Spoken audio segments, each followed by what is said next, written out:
In order to reduce the effects of flood and soil erosion in Chitwan and Nolparasi and increase the capacity of communities to cope with them, Practical Action Nepal carried out a pilot program in a number of places during 2006 and 7. Its objective was to raise awareness and capacity within communities. It is hoped this will help them better cope with flood disasters and equip them with the knowledge and skills necessary to carry out further risk reduction activities in the future.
हामीलाई अब बाढी आयो भने अब हामी हिँड्नको लागि पुल सजिलो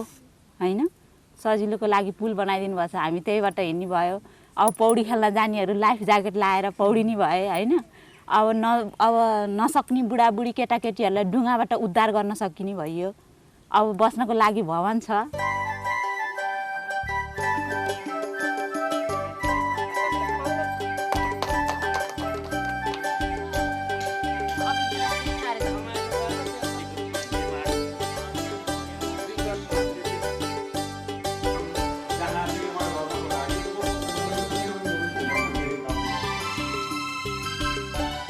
This program has helped reduce the annual loss of lives and property due to natural disasters in selected communities in Chitwan and Nolparasi.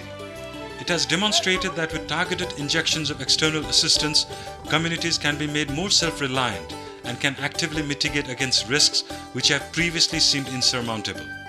Similarly, by working with district authorities, the cost effectiveness and sustainability of the approaches advocated have been demonstrated to the extent that they are now embedded in district targets and plans.